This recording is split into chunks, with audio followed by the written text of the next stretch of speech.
Chicago has circled a single, high-impact solution to flip close Sundays into wins without rewriting the playbook or mortgaging the locker room's identity. A move that hits the game where it actually swings in January, collapsing the pocket from both edges and forcing quarterbacks to play on fast forward. Welcome back to Bears News Fan Report. I'm talking to you straight from Lake Forest as one of you. Here's what I'm putting on the table tonight in a clean arc you can follow. First, the truth about where this roster is strong and where it bleeds late. Then the financial lane that makes a headline acquisition possible without blowing up 2026. After that, the football, the fronts, the stunts, the coverage gains you feel before you can quote them. And only when it matters, I'll open the envelope on the name and the framework being worked through right now. Stay with me because the reveal hits at the exact point where cap, scheme, and timeline finally line up for the Chicago Bears. The honest roster read is this. The Bears have rebuilt the offensive identity around a young quarterback and a line that finally leans forward. They've paid the right corner to erase a side and kept a hard-hitting safety room in rhythm. But when games tighten in the fourth, our defense too often asks Montez Sweat to beat a slide and a chip at the same time.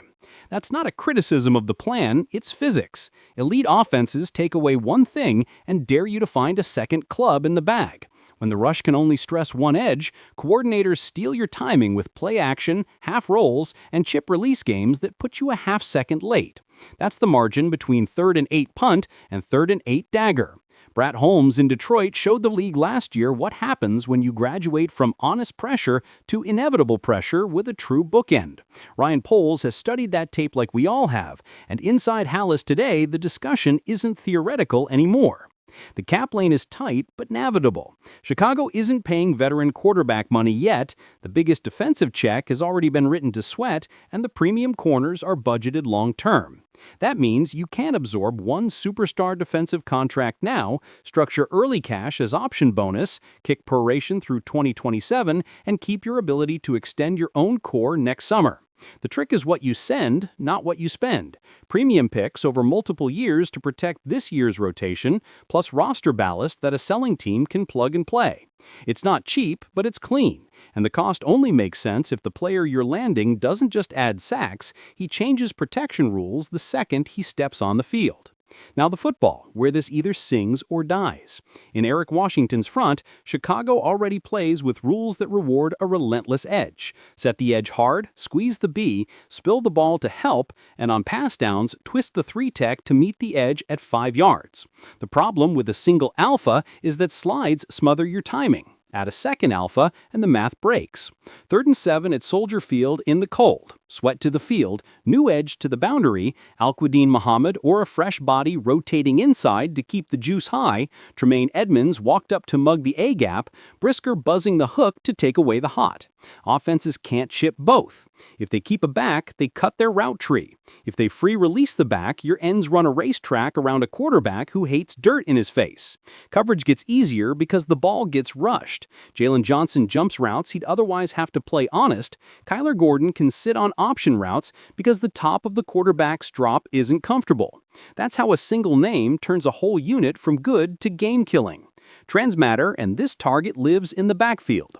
We're talking about a top 3 edge by any modern pressure metric. High-teen sacks in his peak, a motor that doesn't shut off at 55 snaps, TFLs that swing field position, and the sneaky production defensive coaches love. Batted passes that create 3rd and long, a forced fumble at the exact moment the stadium goes quiet, even an off-schedule interception because he read the screen faster than the quarterback did. He doesn't need manufactured sacks, he hunts them. Pair that with Sweat's length and discipline, and you got one edge who wins on long arm and power, and the other who wins on speed, inside counter, and finishing violence. Pick your poison, offensive line coach.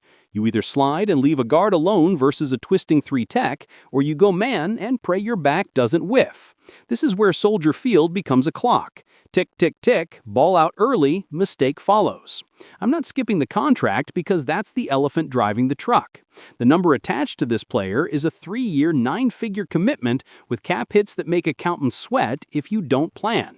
Chicago can handle it by using the rookie deal window at quarterback, by timing guarantees against future TV money jumps, and by protecting 2026 flexibility to restack the middle of the roster next summer.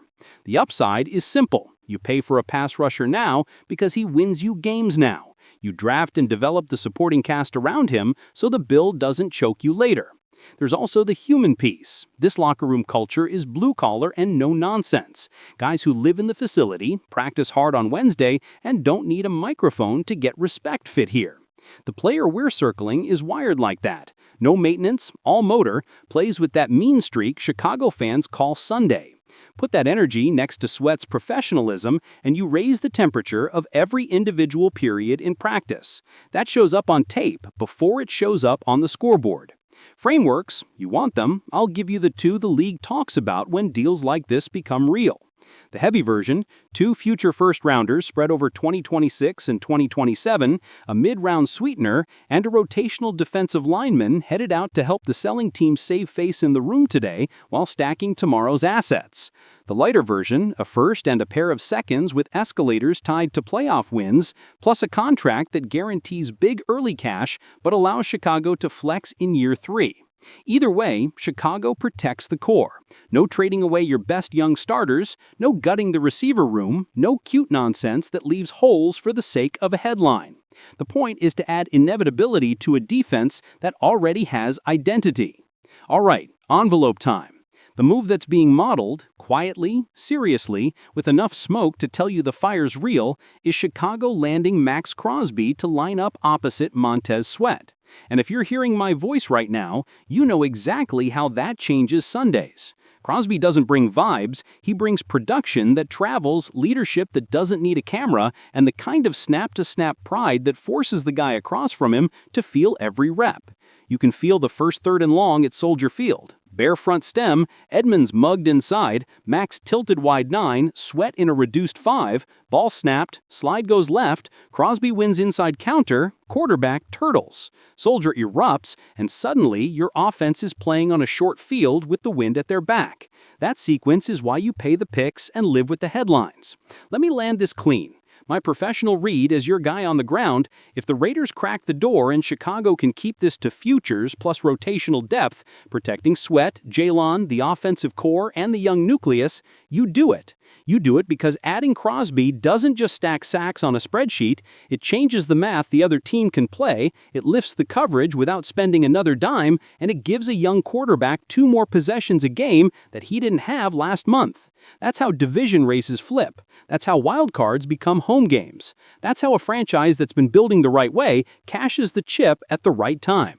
Now I want you in this, Bears fans, right now, before the phone calls go quiet.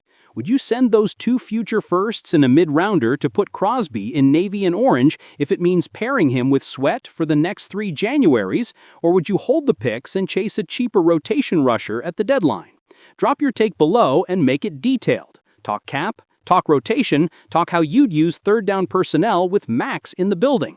I'll be in the comments because this channel exists to turn our passion into smart pressure on the team we love. Final word, straight and clean. Max Crosby in Chicago is the kind of calculated aggression that wins the margins in this league.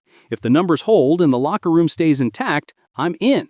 If you want every twist as this develops, lock in with me, subscribe, hit the bell, share this with the diehards in your group chat, because when news breaks at Hallis Hall, we break it down here fast, honest, and for the family.